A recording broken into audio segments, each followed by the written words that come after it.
Ever heard about overfishing? A WWF Malaysia official has warned that Malaysia must tackle the problem of overfishing urgently as it is significantly depleting the nation's seafood resources. WWF Nation's Senior Footprint Manager, Citra Deviji, said it is also threatening a livelihood which supports some of the poorest communities in Malaysia.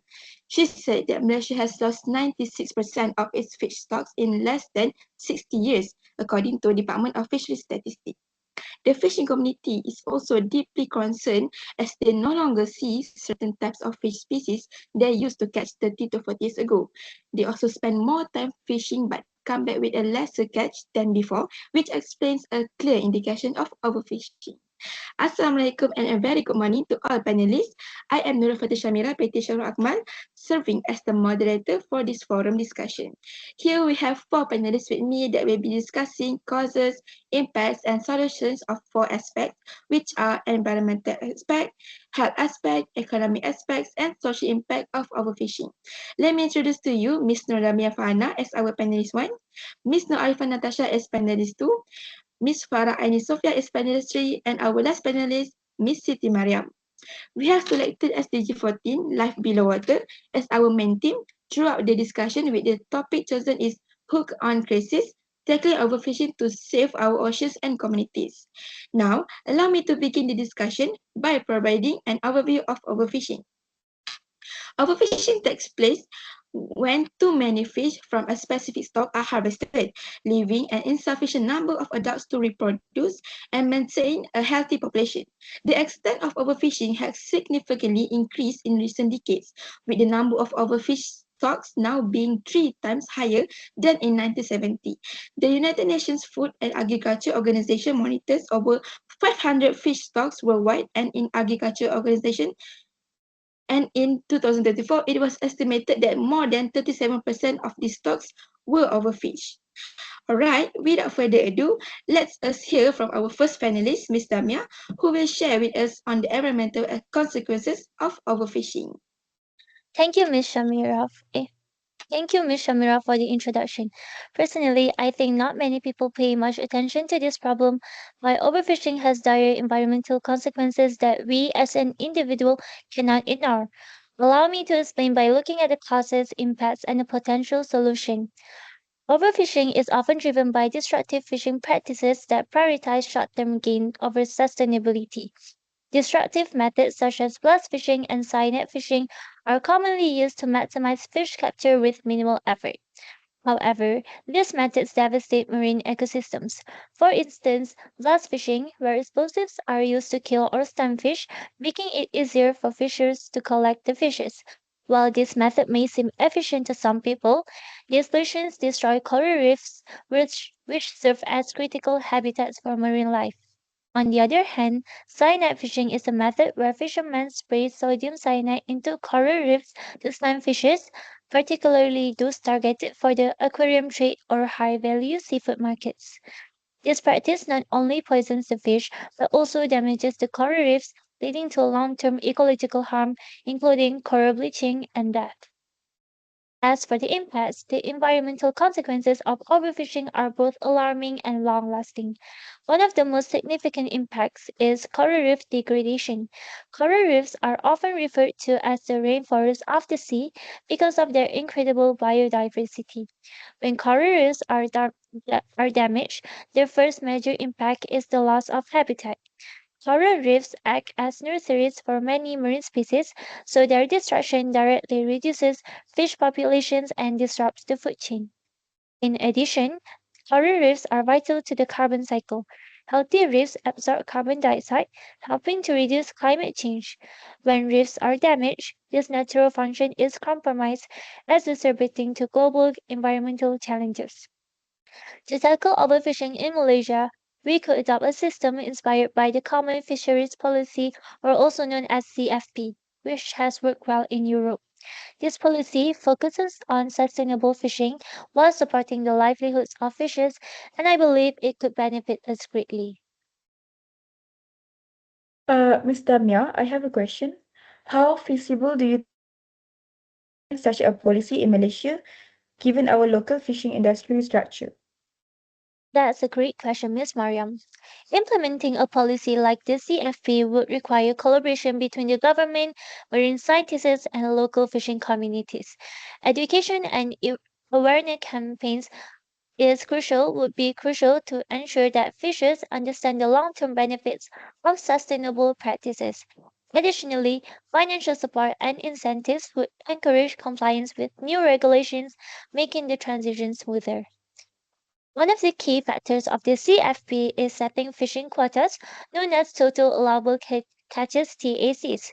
These quotas limit the amount of fish that can be caught, ensuring fish populations have time to recover. In Malaysia, we could work with marine scientists to set similar quotas for almost vulnerable species like tuna and the grouper.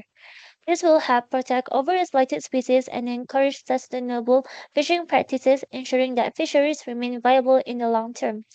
Additionally, the CFP enforces landing obligations, where fishers are required to bring all their catches to the shore. Malaysia could introduce a similar regulation that prevents the discarding of undersized fish and ensures that all catches are accounted for with penalties for violations. This can help protect juvenile fish populations and it reduces the killing of young fish and non-targeted species, giving our ecosystems a chance to thrive. That is all from me. Thank you. Thank you, Ms. Damia, for highlighting the crucial environmental impacts of overfishing. Let us move to our second panelist, Ms. Arifah. Would you like to share with us on health implications of overfishing? First of all, thank you to the moderator and my fellow panelists. I completely agree with Ms. Damia's point, and I believe that we are on the same boat on this issue. To elaborate, to elaborate further, in my own opinion, one of the main cause is overexploitation, where fish are caught at a rate faster than their populations can naturally replenish.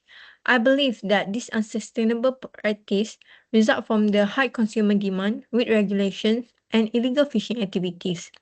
In Malaysia, overfishing is driven by the lack of strict enforcement of the fish limits. Many fisheries operate beyond unsustainable level, targeting species during the breeding season or using destructive fishing gear like trawl nets, which also damage the coral reef, as mentioned by Ms. Damia earlier. This indirectly will disrupt ecosystem and reduce the ability of fish population to recover. Sustainable Fisheries Malaysia 2023 reports that over 50% of Malaysian fisheries are overexploited. As a result, Malaysia has been forced to import seafood to meet domestic demand, increasing costs for both consumer and suppliers.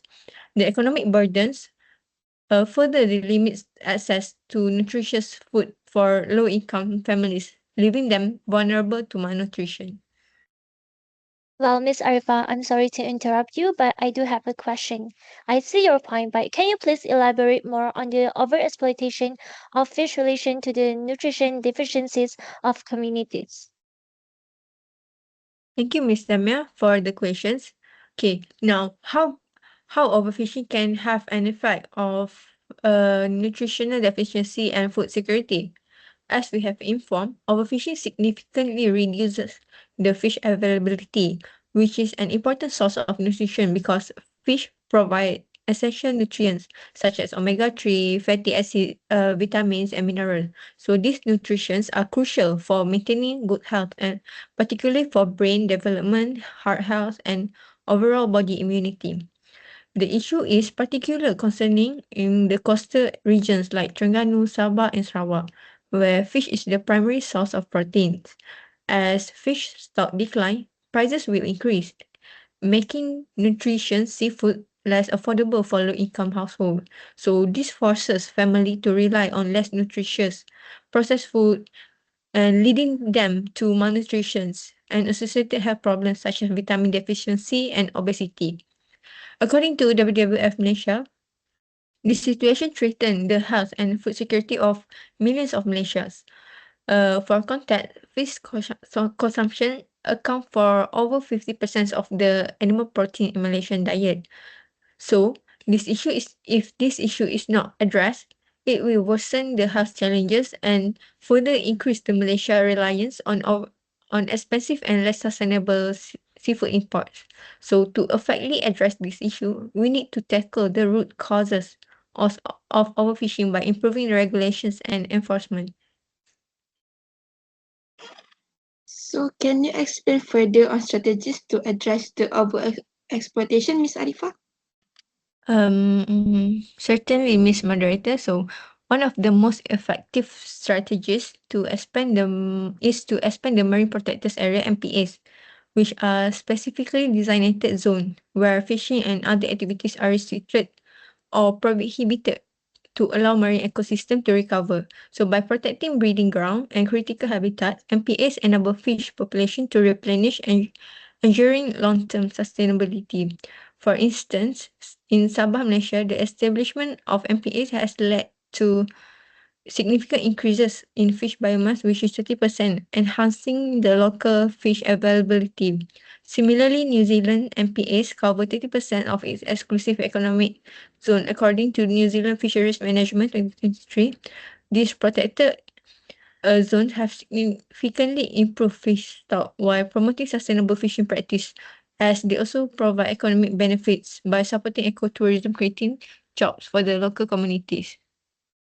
So I strongly believe that expanding MPAs in Malaysia could have similar benefits. By increasing the size of MPAs, we can create stable supply of fish while protecting marine ecosystem from overfishing. However, it is important to ensure the proper enforcement of MPAs. Without strict monitoring, illegal fishing can undermine the conservation efforts. So, in summary, expanding MPAs is practical and evidence-based solution to overfishing, as that's not only protect marine ecosystem but also secure food resources and support livelihood for future generations. That's all from me. Thank you. Thank you, Miss Arifah, for the insightful explanation. That's such a mind opener. Now, what about the economic aspect of overfishing, Miss Farah? Would you mind sharing with us your thoughts on this? Thank you, Ms. Syameera, for the opportunity to share my thoughts. Overfishing is a critical issue that significantly impacts the economy. Let me break it down by looking at the causes, the impact, and some potential solutions. Firstly, the causes. As many might already know, Malaysia's seafood consumption is among the highest globally. According to the Food and Agriculture Organization (FAO), Malaysians consume an average of 53.3 kilograms of fish per capita in 2020. This high demand is driven by both local consumption, what we eat locally, and also export markets. This pushes fishers to intensify their efforts, which are often beyond sustainable limits. Additionally, the growing population and increased reliance on fish for dietary proteins are further straining our fish stock. I'm sure many of us have heard about destructive fishing methods like trawling and cyanide fishing. The World Wildlife Fund (WWF) Malaysia has highlighted that these unsustainable practices are a major factor depleting our marine resources. The sad part is that this creates a vicious cycle as overfishing leads to fewer fish, which pressures fishers to work harder and use even more harmful techniques. Excuse me, Miss Farah. Regarding destructive fishing method, are these primarily used by industrial fisheries, or do small-scale fishers also rely on such technique due to the economic pressure? That's an excellent question, Miss Arifah. While industrial fisheries are the main users of destructive methods like trawling and cyanide fishing, small-scale fishers may also resort to harmful practices out of desperation. Economic pressures and the lack of sustainable alternative often push them in this direction. So addressing these root causes is the key to breaking the cycle. Next, allow me to continue on the impact. Well, as they say, every cause has its effects, and overfishing is no exception. The economic impact of overfishing is devastating, especially for Malaysia. Overfishing has caused fish stocks to plummet as it reduces the revenue and the profitability of fisheries. According to studies, Malaysia loses approximately 3 to 6 billion ringgit annually due to the declining fish populations. This loss affects small-scale fishes the most as they depend heavily on daily catches to support and feed their families. Reduced fish availability also leads to unemployment in fishing communities, particularly in low-income areas, as fishers are forced to leave the industry due to diminishing returns. Moreover, Malaysia overfished water have resulted in increased reliance on imported seafood. With less fish available locally, prices go up and seafood become less affordable for the average Malaysians. This situation creates a socio-economic crisis as the local community struggles with financial hardships and food security concerns. For example, in some coastal regions like Terengganu, Sabah, and Sarawak, overfishing has threatened the nutritional intake of omega-3 fatty acids and proteins, which are vital to public health. Last but not least, the solution. Now here is the part where we can learn from others. Norway has implemented a strict quota system called the individual transferable quotas, or ITQ. What makes this system effective is that it limits the total amount of fish that can be caught based on scientific research. Fishers are also allowed to trade quotas, which give them flexibility while ensuring sustainability. And the results, Norway has successfully regenerated fish stock like Atlantic cod while keeping fishers' income stable for the long term. I believe Malaysia can adopt a similar system, but of course tailored to our need. Miss Farah, I am I am curious, how can Malaysia adapt a system like ITQ without disadvantaging small-scale fishes? That's a great question, Miss Maryam. To ensure small-scale fishes are not disadvantaged, Malaysia could provide subsidies or financial incentive for fishers to adopt sustainable practices. Real-time vessel monitoring and community involvement in decision-making could also help balance the needs of all stakeholders. Hence, we could achieve a balance between protecting our marine resources and supporting the livelihoods of our fishes. That's all from me. I will pass back to our Miss Moderator. Thank you. Many thanks to Ms. Farah for the ultimate clarification in economic aspects. Let us now turn our attention to our last panelist, Ms. Maryam, who will be elaborate further on the social impact of overfishing. Thank you, Ms. Syameera. Let's dive into the causes, impacts, and solutions surrounding the social impact of overfishing. First, let's look at one of the key causes, the profit-driven motive. Illegal fishing vessels are motivated by the potential to maximize profit in a highly competitive global seafood market. With the rising demand for seafood, operators prioritize profit over sustainability, often bypassing regulation to reduce costs. One method these vessels use is band fishing technique, such as dynamic fishing or large-scale trawling, which allow them to harvest more fish in less time. These methods are not only illegal but also extremely destructive, leaving lasting damage to marine ecosystem. This is especially concerning because marine biodiversity is crucial for sustaining fish stocks, and such practices disrupt the delicate balance of this ecosystem. Now, let's talk about the impacts. One of the most significant impacts is driven by the high demand for fish in neighboring countries. Countries with depleted fish stocks, like some of Malaysian neighbors, often turns to our water as an alternative source. This has led to foreign vessels illegally fishing in Malaysian waters to meet the high global demand for seafood like shrimp, tuna, and squid. As I mentioned earlier, illegal fishing methods significantly damage the marine environment. For example, trawling disrupts the seabed and destroys coral reefs, which are vital for sustaining marine life. These impacts not only affect marine biodiversity but also create long-term challenges for Malaysia fishing industry.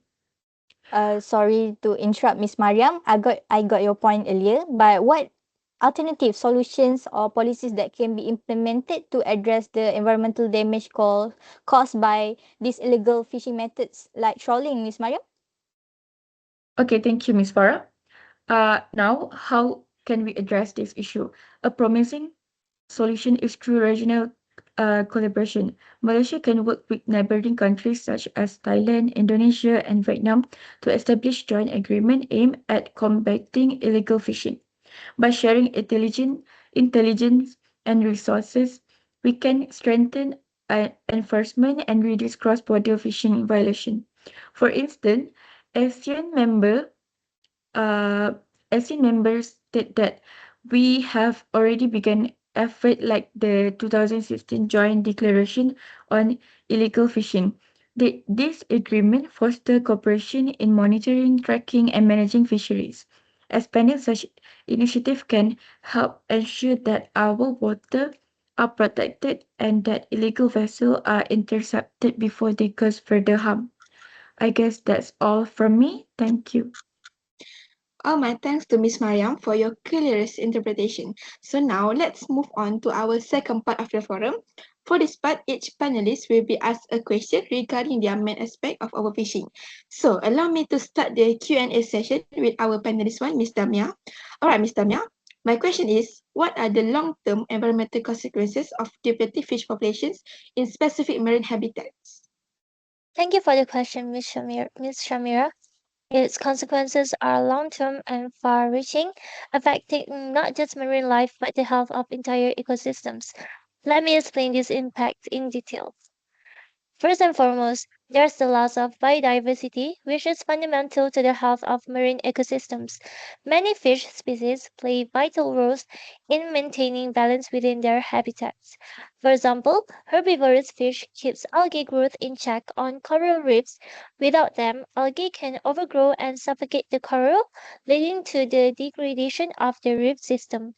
This loss of biodiversity weakens the ecosystem resilience, making it harder for marine life to recover from environmental stresses like climate change or pollution. Moreover, depleted fish populations significantly reduce the ocean's ability for carbon sequestration. Marine habitats like seagrass meadows and mangroves are vital carbon sinks, absorbing and storing carbon dioxide from the atmosphere. Healthy fish populations support these ecosystems by fertilizing them and maintaining their growth. When fish populations are depleted, these habitats will weaken, which reduces their ability to combat the climate change. These two consequences are interconnected and amplify each other over the time. My fellow panelists, is there any question that you would like to ask before I pass it back to Ms. Shamira? That's an interesting point, Ms. Damia. But could you clarify, are there any ongoing efforts to address this issue through policy or conservation initiative? Yes, Miss Farah. Yes, Miss Farah, there are. So, yes, Miss Farah, there are several initiatives are being implemented, such as protected areas, MPAs, sustainable fishing regulations, and habitat restoration projects. However, stronger enforcement and global cooperation are needed to ensure long-term success in Malaysia. This highlights the urgency of adopting sustainable fishing practices to protect our marine ecosystems for future generations. That is all from me. Thank you. Thank you for the excellent answer. Now, I will proceed to Ms. Arifah. You mentioned the health risks associated with overfishing, such as malnutrition and vitamin deficiencies. How can improving sustainable fishing practices directly contribute to better public health outcomes, particularly in coastal communities? Thank you for the great question, Ms. Shamira. Same as Ms. Damia just now, I believe that improving sustainable fishing practices can have a profound positive impact on public health, especially in coastal communities that rely on fish as a primary source of nutrition. This is because sustainable fishing ensures the long-term availability of nutritious fish, which are rich in essential nutrients like omega-3 fatty acid vitamins and mineral that are crucial for maintaining health that I just mentioned just now.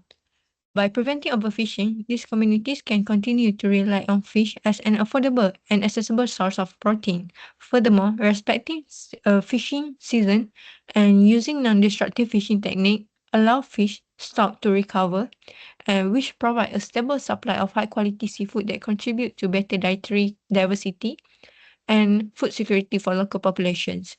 By reducing overfishing and protecting marine ecosystem, we directly help to maintain the balance of marine food web and produce healthier fish. And as I mentioned earlier, fish is a key source of animal protein in many coastal areas. So the availability of nutritious fish helps to prevent deficiency in vital nutrients, which can lead to conditions like stunted growth in children, weakened immune system, and other diet-related illness. Last but not least, improving sustainable fishing practice is not just an environmental solution, but also a public health imperative. So, by ensuring the continued availability of healthy fish, we can support the better nutrient and prevent malnutrition and diet-related illness and contribute to the overall community's well-being, especially in coastal area. Thanks again to Ms. Arifah for the great answer. Okay, let's move on to the next question to Ms. Farah. The question I would love to know the answer is, how does overfishing affect the livelihoods of small-scale fishers and coastal communities? Thank you, Ms. Syameera, for the question. To my fellow panelists, overfishing affects small-scale fishers and coastal communities in ways that go beyond just economics. First, overfishing depletes fish stocks for forcing small-scale fishers to venture farther into the ocean, increasing their costs and risks. This ties closely to what panelist 4, Ms. Maryam, mentioned about competition with industrial and illegal fishing operations. These larger scale players often exploit marine resources at unsustainable levels, leaving small scale fishes with little to work with, further deepening their financial struggles. Imagine waking up every day with the uncertainty of whether you will catch enough fish to feed your family. This uncertainty leads to a psychological stress and mental health challenge, especially for small scale fishers who often feel powerless against larger industrial fishing operations and illegal fishing activities. Another major issue is food security. Coastal communities rely heavily on fish as a key source of protein and nutrients. By overfishing, threatens this critical resource, as panelist 2 highlighted just now. The disruption of marine ecosystem exacerbates this problem, which then reduce the availability of certain species and creates ripple effects that harm both the environment and the people who depend on it. Last but not least, I want to touch on the cultural impact. Fishing is often more than just a job. It's a tradition passed down through generations. When fish stocks decline, younger generation lose interest in continuing this way of life, eroding the identity of coastal communities. To address these issues, I believe we must focus on sustainable fishing practices and policies that prioritize small scale fishes. I think that's all from me. Back to our Miss Moderator. Thank you. Very good. I deeply appreciate your clearest way of answering my question. Alright then, my last question for this Q&A session would be for Miss Maryam. The question is, how does unregulated fishing contribute to depletion of fish population and disrupt marine ecosystem? Thank you for the question. Allow me to explain how this happened with example and supporting evidence. First, unregulated fishing targets fish population without consideration for sustainability, unlike regulated fishing, which follow quotas and season to allow fish stocks to recover. Illegal operators fish excessively, harvesting even the fish haven't had a chance to reproduce. For example, overfishing of tuna, which is abundant in Malaysian waters, has already pushed some tuna species like the bluefin tuna into critically endangered status globally. Next, the use of illegal methods amplify the damage. Techniques like the large-scale trawling and dynamite fishing don't just catch fish. They indiscriminately kill other marine life too, including endangered fish species like turtle and coral. Coral reef, often called the rainforest of the sea, are essential habitat for countless marine organisms. A single trawl can destroy decades of coral growth. This this create a cascading effect where the loss of one habitat impacts multiple species that depend on it. Let me illustrate this with a specific scenario. Imagine a foreign fishing vessel using trawling nets in Malaysian waters. These nets sweep up everything in their path, not just the targeted fish species, but also small fish, invertebrata, and plants. Studies show that 20 to 30% from the catch from trawling is often described as bycatch. These are species that are killed and wasted, further reducing marine biodiversity. Miss Maryam, I'm sorry to interrupt. What strategies could be implemented to minimize bycatch and promote sustainable fishing practices? Thank you, Ms. Damia. Finally, unregulated fishing has ripple effect on the economy and local communities. When fish population decline, the livelihood of small-scale fishermen suffer. According to the FAO, over 50 million people worldwide depend directly on fishing for their income. For Malaysia, the issue hits close to home as coastal communities rely heavily on fishing not just for income but also for food security. I guess that's all for me. Thank you. Thanks a lot to Miss Maryam for the preferred explanation we had just now. Now, to end this discussion, allow me to conclude everything that we had discussed just now relating to tackling overfishing to save our oceans and communities. Overfishing depletes fish populations, harm ecosystem, and threatens food security. Driven by high demand, weak regulations, and advanced fishing methods, it disrupts marine life and economies. Solutions include sustainable catch limits, protected areas, and stricter enforcement to ensure a healthy future for oceans. Alright, so this is all from me and all of the panelists. I would like to give my gratitude to all panelists for giving the best contribution for this forum discussion. Kindly, let me end this forum discussion with Assalamualaikum and goodbye to everyone.